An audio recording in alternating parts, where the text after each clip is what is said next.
Part 3. Chapter 18. Short shadows, dusty shoes. We walked on, and were beginning to think that we were getting close. But we weren't as close as we thought. We knew we wanted to reach the place where the back Harlow Road met the tracks. We knew that the back Harlow Road ran by the Royal River, and we knew the Royal River was only 10 miles from Castle River. But those 10 miles were measured in a straight line, and the railway tracks made a long, slight curve around some hills called the Bluffs. If we had looked at a map we'd have seen that curve easily, and we'd have realized that it was more like 16 miles between the two rivers, walking along the tracks. And there was nowhere else to walk. Chris began to suspect the truth when midday had come and gone and the Royal still hadn't appeared. We stopped while he climbed a tall tree and looked round. He came down and told us it was going to be at least 4 in the afternoon before we reached the Royal, if we moved fast. Jesus! Teddy swore. What are we going to do now? We looked into each other's sweaty faces. We were hungry and tired. The big adventure had turned into hard work. We were dirty and sometimes frightened. By now our parents would be wondering where we were, and the police might even be looking for us if Milo Pressman or the engineer on the train crossing the bridge had told them anything. We had been planning to hitchhike back to Castle Rock, but 4 o'clock was just 3 hours from dark and nobody picks up 4 boys in a backcountry road after dark. Finally Chris said, "It's still closer if we carry on. Let's go." He turned and started to walk along the tracks in his dusty shoes, head down, his shadow short at his feet. A few seconds later the rest of us followed, one after another. Chapter 19. A serious matter. I have sometimes wondered why we decided to walk from Castle Rock to Harlow on the railway tracks. I imagine a conversation between the 4 of us. We could easily hitchhike up Route 7. I say, until it joins the back Harlow Road. With a little luck we'll find Ray Brower only a few hours after we leave. That's too easy, man, says Teddy, and Vern adds, don't be such a pussy. Gordy. It will really be something to walk along the tracks. Chris only smiles. So we didn't take the shorter way, the easier way. They say the effect of events can grow larger and larger as the years pass, so who knows? If we hadn't walked along the tracks maybe Chris and Teddy and Vern would still be alive today. No, they didn't die in the forest or on the railway tracks. No one dies in this story except some leeches and Ray Brower, and he was dead before the story started, actually. But it is true that of the 4 of us who spun coins to see who would go down to the Florida market to get food, only the one who went is still alive, at the ripe old age of 34. Maybe we knew, or half knew, that going to see a dead body was a big thing, as big as sleeping with a girl for the first time. And the big things in life should never be easy, they should be marked in some way as important. You don't hitchhike to a thing like that, perhaps. So if walking along the tracks turned out to be harder than we had expected, maybe we thought that was right. Events had turned our trip into what we had always suspected it was, a serious matter. What we didn't know as we walked around the Bluffs was that Billy Tessio, Charlie Hogan, Jack Mudgett, Norman Fuzzy Brakowicz, Vince Desjardins, Chris's older brother Eyeball and Ace Merrill himself were all on their way to take a look at the body themselves. They were climbing into Ace's black 1952 Ford and Vince's pink 1954 Studebaker even as we started on the last part of our trip. Billy and Charlie had managed to keep their enormous secret for just about 24 hours. Then Charlie told Ace while they were drinking at the bar, and Billy told Jack Mudgett while they were fishing from the Boom Road Bridge. Both Ace and Jack had sworn to keep the secret, and that was how everyone in their gang knew about it by midday. Fuzzy suggested that they could all become heroes by finding the body. They could tell the police they had gone to the Royal River to fish and had found the body instead. They were driving fast up the road from Castle Rock to the back Harlow area just as we finally started to get close. Chapter 20. The Body. Clouds began to gather in the sky around 2 o'clock, but at first none of us thought it would rain. After all, it hadn't rained since the early days of July. But they kept building up to the south of us in great purple columns, and they began to move slowly in our direction. Finally we had to accept that it was going to rain. In the hour between 2 and 3 the quality of the day's light began to change. It was just as hot as before, but we knew. The birds knew as well. They seemed to appear from nowhere and fill the sky with their cries. The light grew less definite and our shadows became less clear. The sun had begun to sail in and out of the thickening clouds, and the southern sky turned brown. We watched the enormous thunderclouds come closer and threaten the land. Sometimes lightning flashed within the clouds and changed their purplish color to a light gray. Then we saw lightning flash down from the nearest cloud. It was followed by a long, shaking burst of thunder. We complained a bit about how wet we were going to get, but of course we were looking forward to it. It would be cool. And there would be no leeches in this water. Around 3:30 we saw running water through a break in the trees. "That's it!" Chris shouted happily.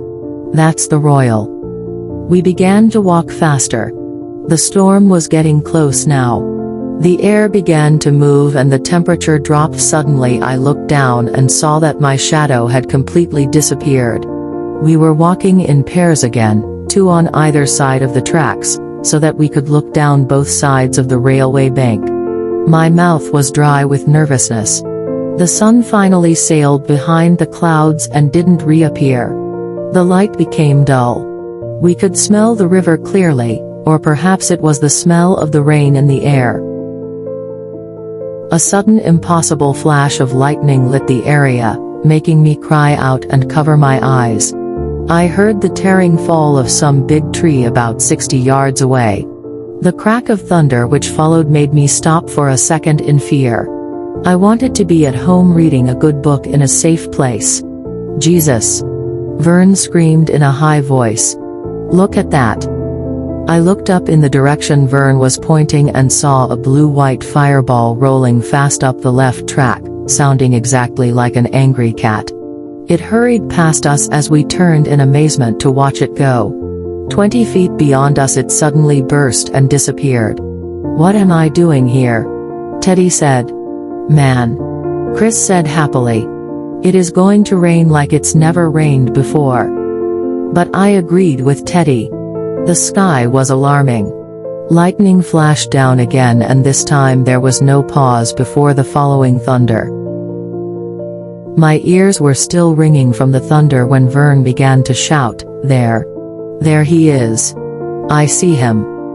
I can see Vern still, if I want to. All I have to do is sit back for a minute and close my eyes. He's standing there on the left of the tracks, one hand protecting his eyes from the lightning that has just come down, the other stretched out and pointing. We ran up beside him and looked. I was thinking to myself, Vern's just imagining it, that's all. But he wasn't, although for a second I wished he was. In that moment I knew I never wanted to see a dead body, not even of a tiny animal. At the bottom of the bank was a boggy, smelly mess of bushes, and appearing out of the bushes was a single, pale, white hand. Did any of us breathe? I didn't.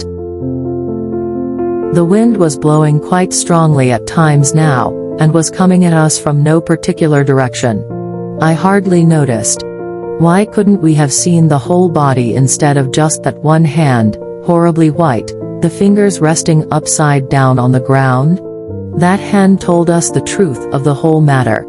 It made us know that death was real. The memory of that hand comes back to me every time I hear or read of some tragic disaster. Somewhere, joined to that hand, was the rest of Ray Brower. Lightning flashed. Thunder cracked after each flash of lightning. Jesus. Chris whispered. Vern's tongue was running over his lips as if he had just tasted something new and different, something which excited him and disgusted him at the same time. Teddy only stood and looked. The wind blew his dirty hair first away from his ears and then back over them. His face was totally blank. There were black insects walking on the hand. A great whispering noise began to rise in the forest on both sides of the tracks, as if the forest had just noticed we were there and was commenting on it. The rain had started. Enormous drops of rain fell for 5 seconds and then stopped. There was a pause, and then the storm really started. Immediately we were all completely wet. The whispering sound changed, now it sounded like millions of hammers. It was as if the forest was blaming us for our discovery. Chris jumped over the side of the bank and I followed. Vern and Teddy were close behind us, but Chris and I were the first to reach the body of Ray Brower. He was face down. Chris looked into my eyes. I nodded slightly, as if he had spoken aloud.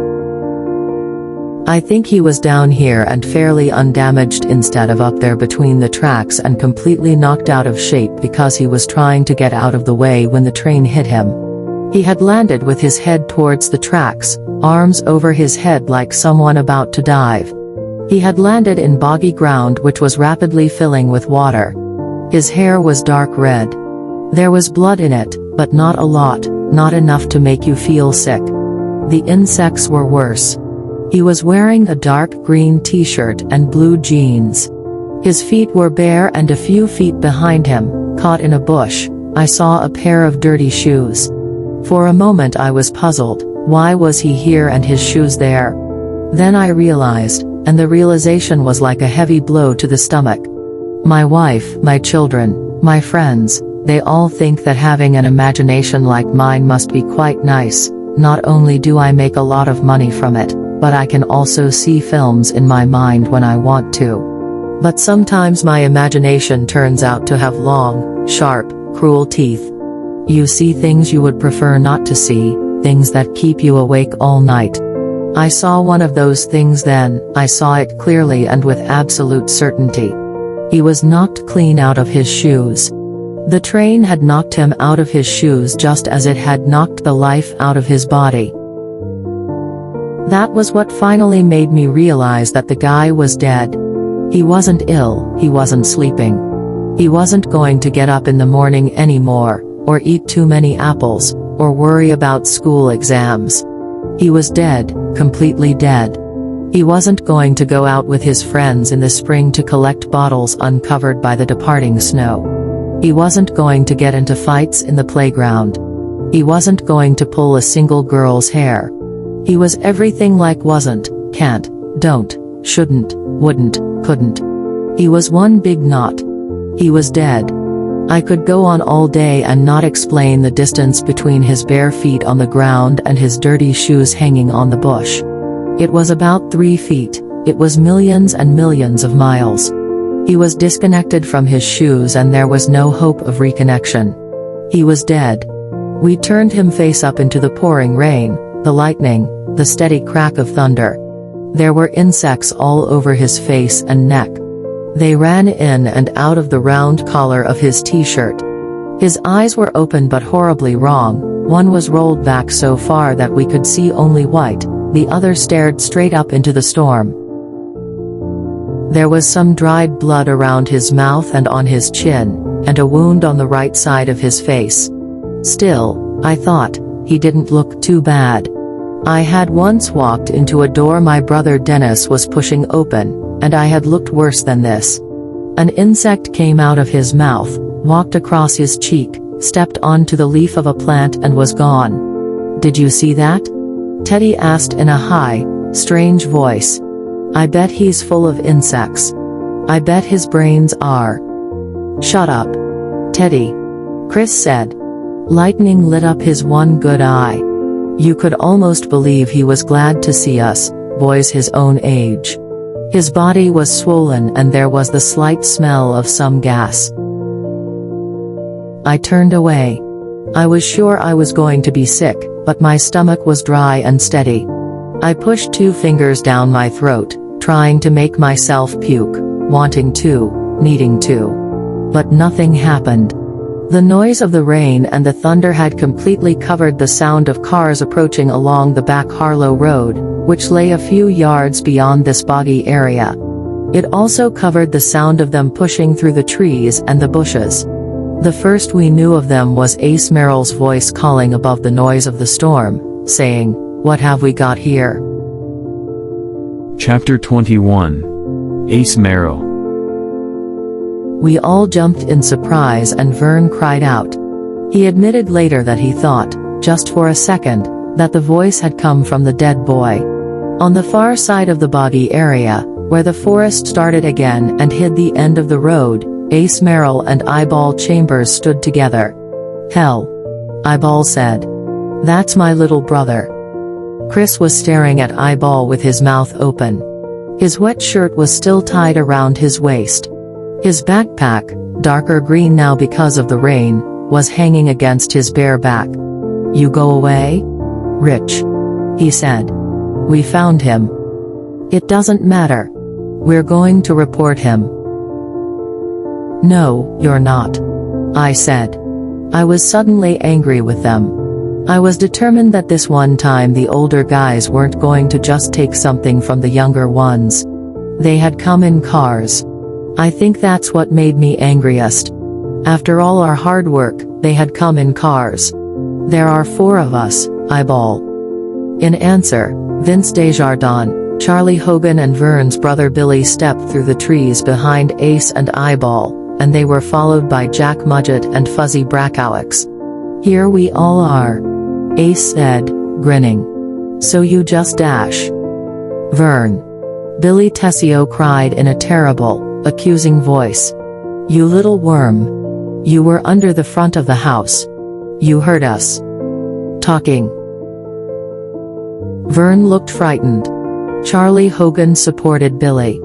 "I ought to beat the puke out of you." "Yeah. Come on, then," Teddy suddenly shouted. His eyes were shining crazily behind his rain-washed glasses. "Come on, then. We'll fight you for the body. Come on. You big men." Billy and Charlie stepped forward, but Ace put a hand on their shoulders. "Now listen.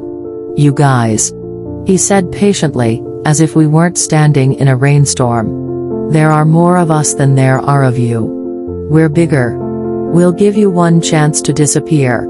I don't care where. Just leave." Eyeball laughed and Fuzzy slapped Ace on the back. "Because we're taking him." Ace smiled gently. "If you go, we'll take him. If you stay, we'll hurt you and then take him. Anyway, Charlie and Billy found him first." "They were pussies," Teddy shouted back. "Vern told us about it. They were too frightened to do anything about it." He copied Charlie Hogan's voice. "It's a pity we stole that car. It's a pity we went to the back Harlow Road. Oh, Billy, what are we going to do? Oh, Billy, I think I just puked on my shoes." Charlie started forward again. I looked wildly at Ray Brower. He stared calmly up into the rain with his one eye. There was still thunder, but the rain was getting lighter. "What do you say, Gordy?" Ace asked. He was holding Charlie lightly by the arm. "You must have at least some of your brother's sense. Tell these guys to go away. I'll let Charlie beat up the one with glasses a bit, but that's all. What do you say?" He was wrong to mention Denny. I had wanted to explain that we had really found the body first, since Charlie and Billy hadn't been interested.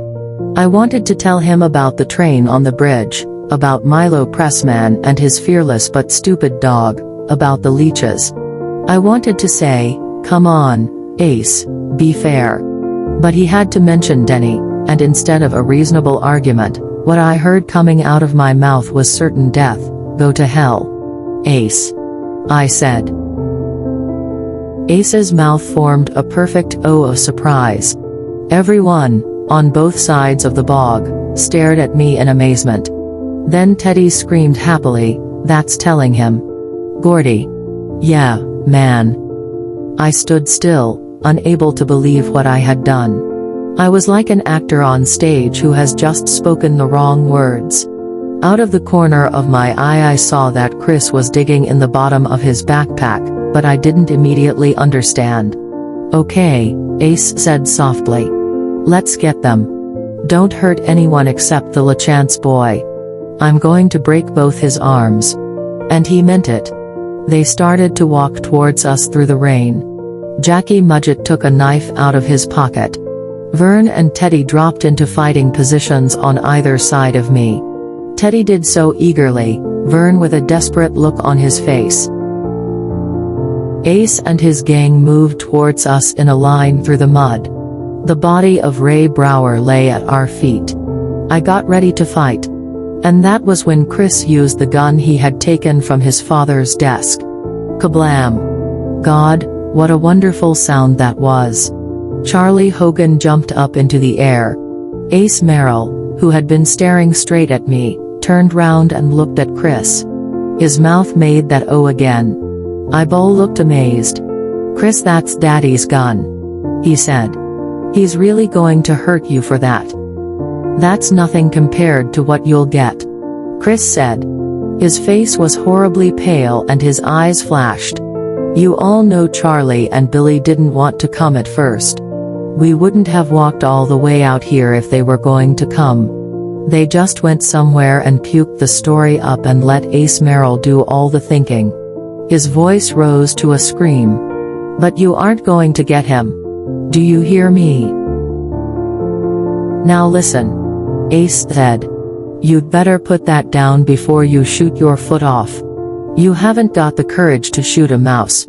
He began to walk forward again, smiling the gentle smile as he came. I'm going to make you eat that gun. Ace, if you don't stand still, I'm going to shoot you. I swear to God.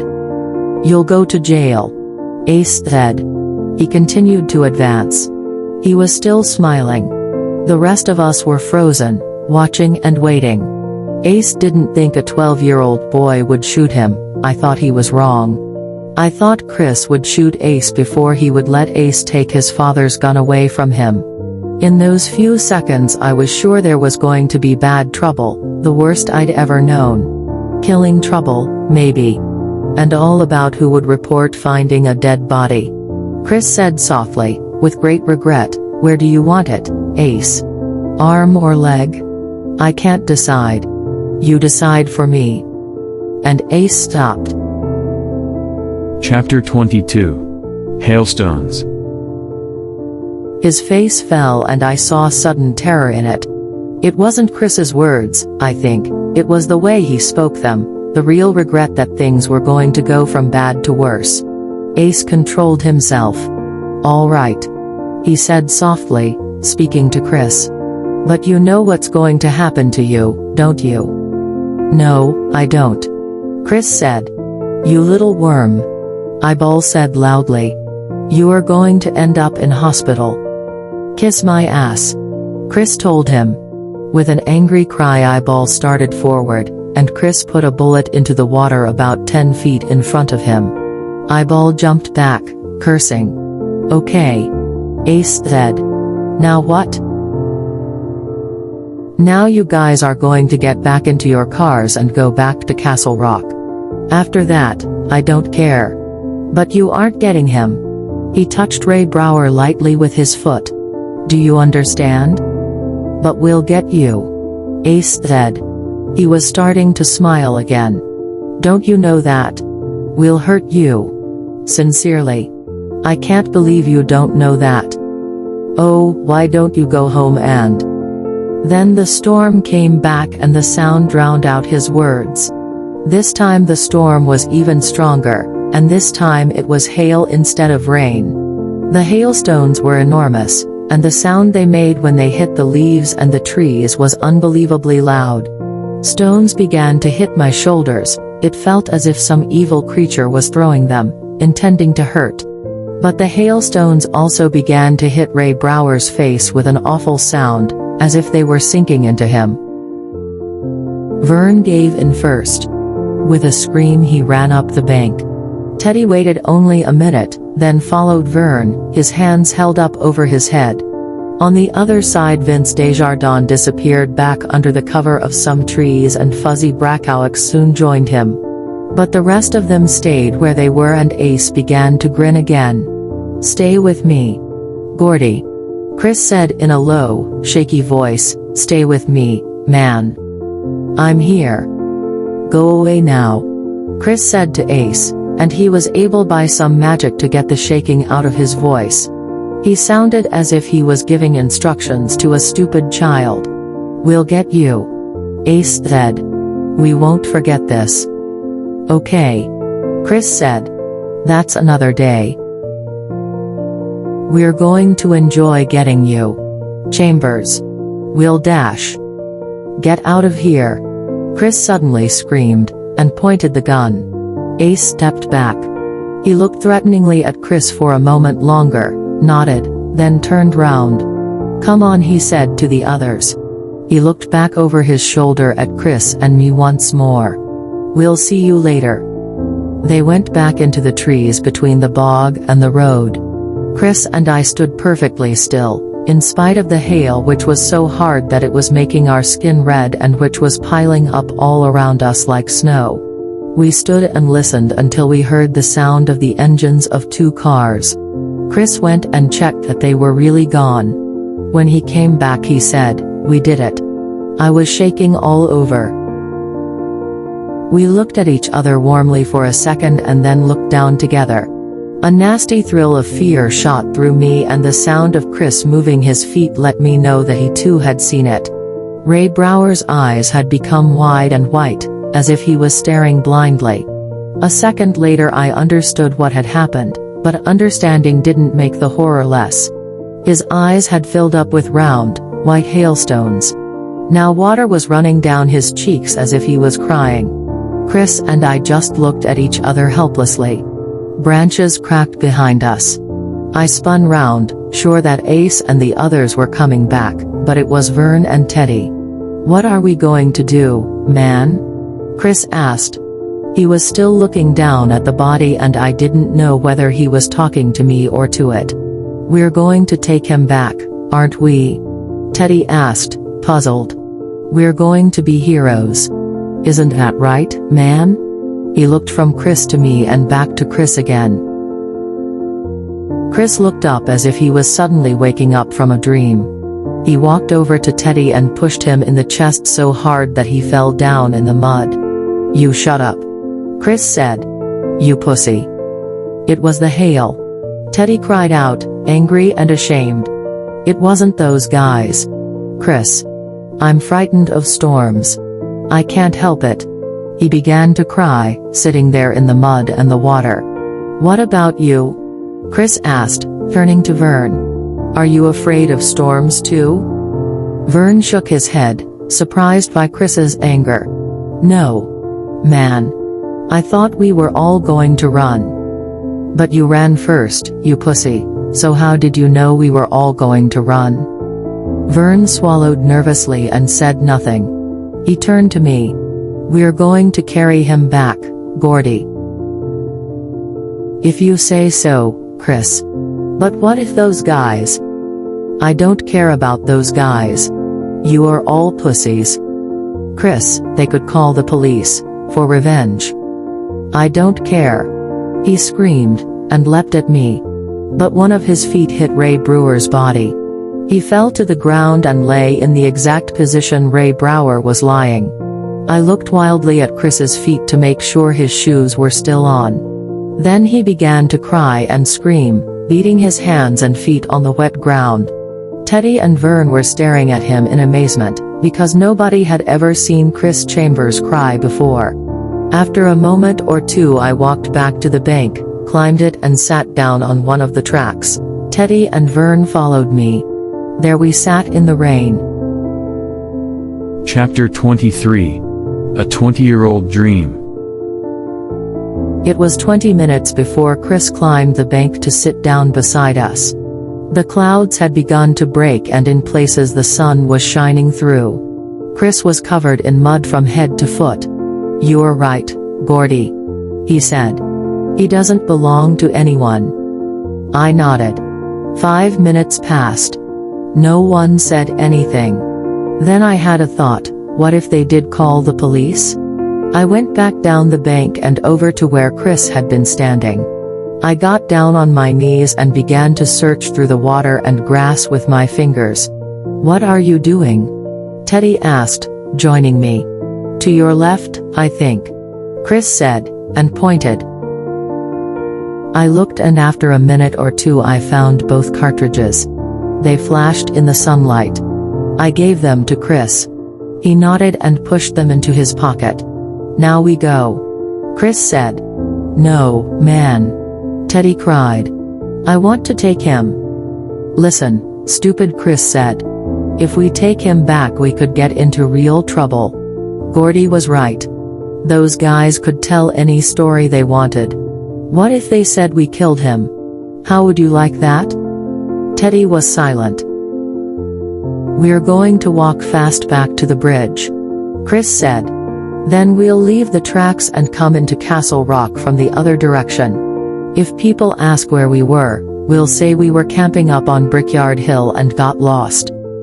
Milo Pressman knows better. I said. We'll say Milo frightened us and that's when we decided to go up on the brickyard. I nodded. We were all on our feet now, ready to go. The birds were singing madly, pleased with the rain and now the sun and all the worms appearing above ground. We all turned round, as if pulled by strings, and looked back at Ray Brower. He was lying there, alone again. We had turned him over, so it looked as if he was just lying in the sunshine. Then you saw the blood on the chin and under the nose, and his slightly swollen body. You saw that the flies had come out with the sun and were beginning to settle on the body. You remembered the smell. He was a boy our age, and he was dead. Okay, said Chris. Let's go. We started back the way we had come. We didn't talk. I don't know about the others, but I was too busy thinking to talk. There were things that worried me about the body of Ray Brower. They worried me then and they worry me now. He didn't seem to be badly hurt. But the train must have hit him, why else would his shoes be of his feet? Perhaps the train had hit him hard enough to knock him down the bank but not hard enough to kill him. That was just possible, if he had been trying to get out of the train's way. Then he had lain awake down there in the mud, too frightened to move, in pain and not knowing where he was. I caught a wounded bird once and it died of fear in my hands. Perhaps Ray Brower had died because he was simply too frightened to go on living. But there was another thing, which worried me most of all. All the news reports said that he had been carrying a bucket when he went off to pick fruit. Back in Castle Rock, I went to the library and checked in the newspapers. But we never saw the bucket. Where was it? He must have thrown it away somewhere between Chamberlain and the boggy ground in Harlow where he died. He must have thrown it away when he was just too lost and frightened to go on carrying such a useless object. I've thought of going back to look for the bucket.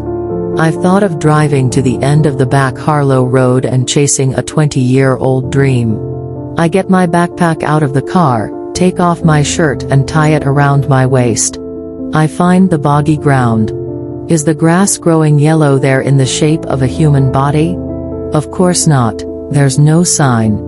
Then I climb the bank up to the now rusty tracks and rotted wood and start walking towards Chamberlain. I feel sure that somewhere, to one side of the tracks, I would find the bucket. It would show that there had once been a 13-year-old Gordon LaChance. It's a stupid idea, of course, but the line between childhood and adulthood is narrower than most people like to think.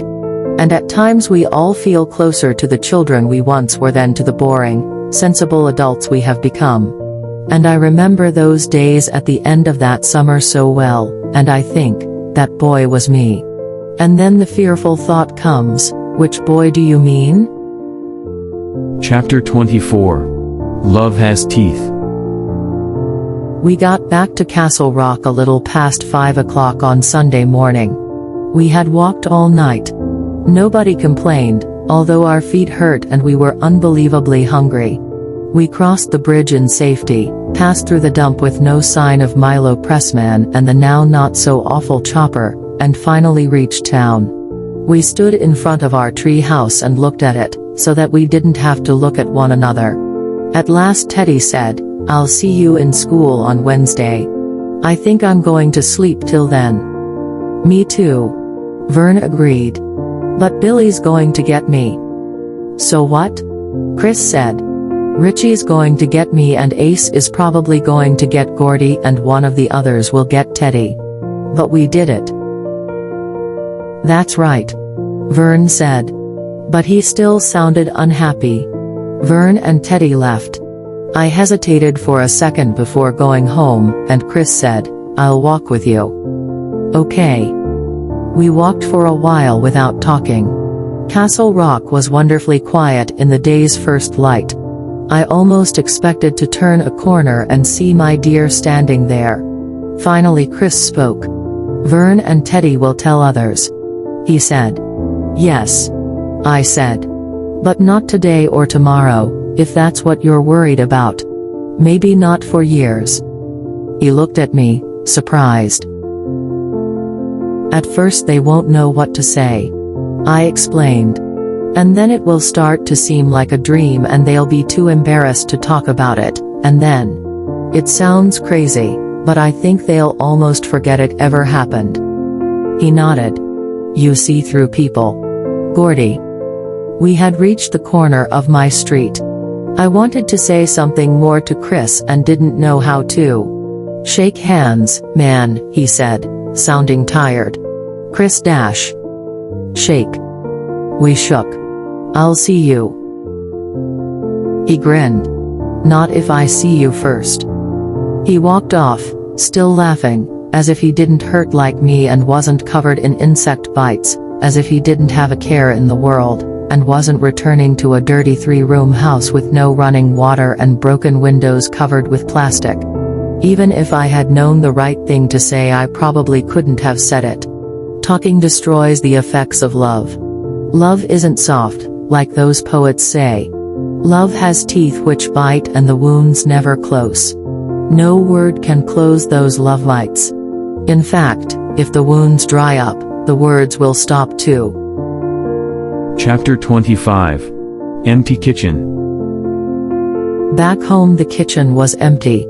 I took off my clothes and washed all over, until the skin began to hurt. I made myself an enormous breakfast. While I was eating, my mother came into the kitchen. "Gordon, where have you been?" "Camping," I said. "We started in Vern's field and then went up the Brickyard Hill. Vern's mother said she would speak to you. Didn't she?" "She probably spoke to your father," she said, and walked over to the cupboard. She sighed. "I miss Dennis most in the mornings," she said. "I always look in his room and it's always empty." "That's terrible," I said. "He always slept with the curtains open and the blankets." "Gordon? Did you say something?" "Nothing important, Mom." Chapter 26. Some people drown.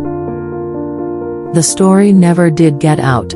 Ace Merrill phoned the police without leaving his name, and that's how they found the body. Neither his gang nor ours became heroes. Milo Pressman never said a word. Chris's dad hadn't noticed that Chris was gone, he was too drunk. Teddy's mum got worried on the second night and called Vern's mum. Vern's mum said that we were in the field. She knew because she could see the lights on in the tent. Teddy's mum said she hoped no one was smoking cigarettes in there. Vern's mum said she was sure none of Vern's or Billy's friends smoked. So the story never came out, but that wasn't the end of it.